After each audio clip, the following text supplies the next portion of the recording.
Ok, vamos combinar uma coisa logo no começo do vídeo? Tanto eu quanto você concordamos que o remessa conforme não deu certo, é ruim, prejudicou o brasileiro médio de todas as formas e que a gente quer o fim dele. Ok? Então vamos tirar esse elefante branco dentro da sala de cristal. Nós estamos juntos nessa página. Dito isso, saiu uma matéria no CNN Brasil Money falando sobre o prejuízo dos Correios. E isso afeta mais a vida de quem usa eletrônicos e principalmente de quem compra eletrônicos no Brasil do que você pode imaginar. O que chama atenção na matéria é que o prejuízo é de 780%. São números reais, não são números inflados. Mas é importante a gente colocar tudo em perspectiva, porque os números às vezes são frios, mesmo sendo reveladores nesse caso. Não foi apenas o remessa conforme que comprometeu os Correios. Tem culpa para todo mundo, e eu sei que essa frase vai ser retirada de contexto, mas tem vários culpados nessa história e não é apenas o governo. Tem também a parte do comércio eletrônico brasileiro, que fez a sua parte não exatamente para prejudicar os Correios, mas para buscar soluções melhores para que elas, as empresas de comércio eletrônico nacionais, se tornassem mais lucrativas, funcionais e até mesmo melhores na logística de entrega. Sim, porque o principal produto dos Correios hoje é a entrega de encomendas e é aí que os Correios está falhando miseravelmente. A empresa Correios, antes que os professores de português de plantão tentem me corrigir, a empresa Correios e Telégrafos. Eu sou Eduardo Moreira e você está no targethd.net, um blog especializado nos principais temas de tecnologia do Brasil e do mundo. Se você gostar do que vai ver nesse vídeo, se inscreva nesse canal, dê o like para o YouTube perceber que esse conteúdo foi relevante para você e pode ser relevante para outras pessoas. Clique na sineta para receber as notificações de novos vídeos e compartilhe esse vídeo com parentes e amigos que curtem o mundo da tecnologia e com aquelas pessoas que querem saber como é que os Correios registrou uma queda de faturamento ou prejuízo, nesse caso, de 780%. Bom, vamos primeiro falar dos números para depois falar do contexto da narrativa como um todo. A empresa Correios anunciou um prejuízo de 785,5 milhões no terceiro trimestre de 2024. E é esse o valor que corresponde a 780% de queda do faturamento em relação ao que foi visto no mesmo trimestre do ano anterior.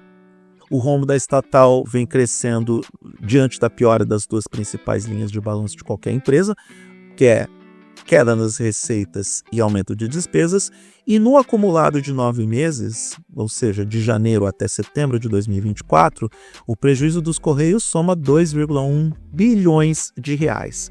Em um ano, a queda dos Correios foi de 159%. Até aí tudo bem. De novo, são números reais. Não tem como esses números serem maquiados, nem mesmo inflados. Ou será que não? Vamos dar uma olhada no gráfico que a CNN Money Economia publicou no seu site? Aqui está o gráfico.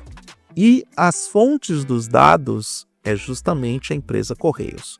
Observe que temos aqui no terceiro trimestre de 2021 um aumento de mais de 1000%.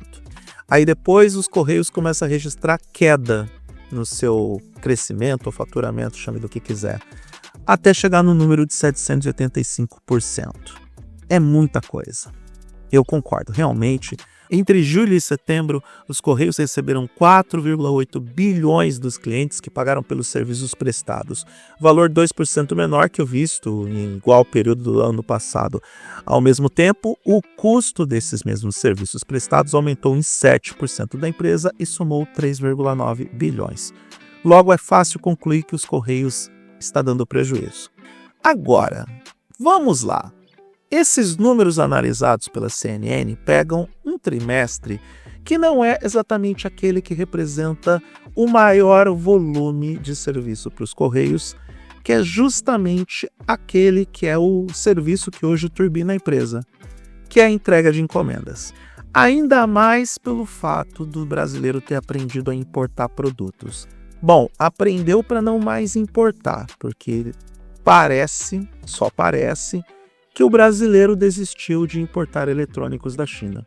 Porque, afinal de contas, pagando até 92% de imposto para os produtos acima de $50 e pagando 25% de imposto para os produtos que custam menos de $50, não há brasileiro que aguente. É óbvio que as pessoas vão ficar muito assustadas e não vão querer mais importar produtos. E, de fato, os próprios Correios podem confirmar isso. A queda de importação no Brasil é algo avassalador. Eu já peguei alguns produtos importados abaixo dos $50.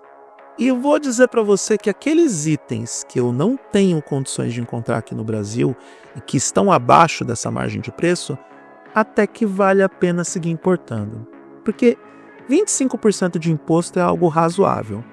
Quem está querendo ferrar de vez com o pobre ou com aquela pessoa que não tem grana e que usa esses produtos de importação para tentar colocar comida na mesa ou para ter gadgets mais baratos, são os estados que querem aumentar a carga tributária, o ICMS estadual por conta, e até o AliExpress já se pronunciou sobre o assunto, afirmando que se isso realmente acontecer, vai ficar inviável o AliExpress por aqui. Quem sabe é isso que os estados, o varejo brasileiro, os outros e-commerces realmente querem. Eles querem se livrar da concorrência do AliExpress. E é sobre isso também que você precisa ficar de olho. Não é apenas o remessa conforme que resultou em um prejuízo de 780% para os Correios. Tem a própria incompetência do governo, porque aí não é só o setor da economia, é o setor de telecomunicações, já que os Correios estão sob o guarda-chuva desse ministério. Não houve nenhum plano de ação para tentar conter essa sangria desatada nos Correios. Não houve nenhum plano de recuperação da empresa que fosse minimamente eficiente. Agora que os Correios tentam trabalhar em 3 pilares para poder recuperar a empresa. 1. Ampliar serviços no comércio eletrônico. 2. Ser o fornecedor preferencial do poder público. E 3. Reclamar por créditos tributários. Mas nada envolve em oferecer um serviço melhor para o consumidor final, em oferecer condições melhores para que as pessoas utilizem os Correios, ser um produto mais atraente para o consumidor brasileiro. E para completar ou piorar a situação dos Correios, os principais e-commerces que atuam no Brasil hoje contam com logística própria de transporte. Não precisam dos Correios para transportar os seus produtos. E aqui vou citar exemplos. A Amazon tem logística própria de courier, pagam para fazer esse transporte de produtos e serviços direto para a casa das pessoas. Tudo bem, o courier vai buscar no armazém da Amazon, e isso porque a Amazon tem armazéns espalhados nas 5 regiões brasileiras. O entregador vai, pega aquele produto no armazém e distribui nas residências dos clientes. O Mercado Livre faz exatamente a mesma coisa. E como o Mercado Livre também lida com compras internacionais, agora o Mercado Livre tem uma pequena frota de aviões que vai China-Brasil, China-Brasil, faz esse trânsito todo, traz todos os produtos. Como também se vale do remessa conforme, ela agiliza o processo burocrático de liberar o produto para entrega e consegue entregar mais rápido porque já cobra os impostos logo na venda e também bate nos Correios com havaianas de pau, porque não depende da empresa estatal para poder entregar os produtos para os seus clientes. E isso já tem algum tempo. E o Magazine Luiza também tem o seu serviço de entrega própria, a Jadlog atua como parceira do Magazine Luiza para entregar os produtos para os clientes. E aí a gente tem um cenário mais completo que mostra qual que é a real situação dos Correios sobre um sentido mais amplo. Os 3 principais e-commerces nacionais não utilizam o serviço dos Correios e contam com logística própria de entrega.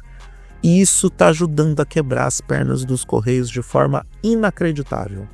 Ou até mesmo crível, porque nós estamos testemunhando esse aumento de prejuízo e essa queda de faturamento da empresa. Como isso afeta ao usuário de tecnologia? Bom, fica um pouco mais difícil ou demora mais para você receber os produtos importados? Talvez não, porque até mesmo alguns sites chineses contam com os seus próprios sistemas de entrega e triagem de produtos e logística própria para entrega no Brasil. E no caso dos e-commerce já citados, a gente vai seguir recebendo produtos da Amazon, Mercado Livre e Magazine Luiza em tempo menor do que os Correios poderiam entregar para nós brasileiros. Talvez o Kabum, mas nem o Kabum, porque o Kabum agora é do Magazine Luiza também. Então, nem o Kabum está utilizando o serviço dos Correios. No final das contas, a gente tem que olhar para um quadro de uma forma mais ampla.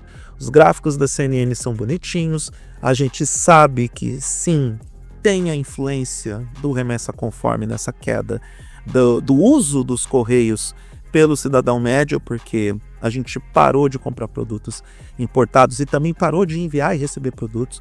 O principal ativo dos Correios, com o fim das cartas e envio de documentos e contratos pelos Correios, era mesmo o serviço de entregas, e os Correios, de forma até estranha, ignorou que o seu futuro era o serviço de entregas. O mesmo aconteceu lá fora com a US Postal Service, e isso porque nos Estados Unidos o mercado tem uma maior concorrência. Tem o serviço postal dos Estados Unidos, o US Postal Service, como eu já mencionei, tem a UPS, tem a FedEx, todos eles trabalham em concorrência e todos eles têm como principal serviço as entregas de produtos. Por que os Correios não olharam para isso? Por que os Correios ignoraram o momento que nós estamos vivendo como usuários de produtos que são adquiridos pela internet, são adquiridos em sites internacionais? Por que os Correios deu esse tiro no pé? E não venham me dizer que isso é um problema da atual gestão, porque há pelo menos 10 anos que os Correios deixaram de ser uma empresa minimamente respeitável e que entregasse um trabalho de qualidade. Quando os Correios encerraram o contrato, o acordo com o Mercado Livre para que os vendedores pudessem obter um meio de entrega mais barato, e quando os Correios acabou com a modalidade de entrega rápida mais barata, foi o início da sangria que a gente está vendo hoje. Foi uma das piores decisões que os Correios tomou, e isso fez com que a imagem da empresa ficasse desgastada junto ao grande público. E ao longo dos últimos 10 anos, trocou várias vezes a gestão do governo brasileiro e nada foi feito de eficiente para recuperar os Correios. Então, essa culpa é compartilhada. Dá para dividir a responsabilidade por essa crise monstruosa nos Correios, por esse prejuízo abissal que os Correios registraram no terceiro trimestre de 2024, com todos os envolvidos. Particularmente, eu espero que a CNN mostre os números dos Correios no quarto trimestre de 2024. Quero ver se durante o período de maior venda no comércio eletrônico no ano, e não só no comércio eletrônico, no varejo também, porque o Brasil registrou. O mesmo país que muitas pessoas afirmam que está em crise registrou aumento de 10% nas vendas durante a Black Friday e a Cyber Monday em comparação com o período do ano passado. Então essa crise não é tão enfática e não é tão grave conforme alguns especialistas, analistas, conforme o próprio mercado fala. De qualquer forma, são números reais, essa queda de 780% é real, não dá para maquiar esse número e cabe aos responsáveis tentar recuperar os Correios ou tentar recuperar parte daquela empresa que era há 10 anos atrás. Caso contrário, a gente vai ver uma estatal desaparecendo ou sendo vendido a preço de banana e sabe-se lá Deus se existem interesses escusos para a manutenção dessa queda dos Correios. E manutenção, eu digo, em ausência de iniciativas que possam recuperar a empresa de maneira eficiente. Enfim, essa é apenas uma opinião um pouco mais ampla sobre o cenário de todo. Espero ter ajudado na discussão, espero ter criado uma reflexão crítica nas pessoas e não apenas ficar batendo nesse ou naquele governo, ou numa empresa, ou nos e-commerces, ou no varejo brasileiro. Acho que o único que está saindo ganhando nessa história é o próprio varejo brasileiro, que também tem logística própria e pouco depende dos Correios para entregar os seus produtos para o consumidor final. E é isso.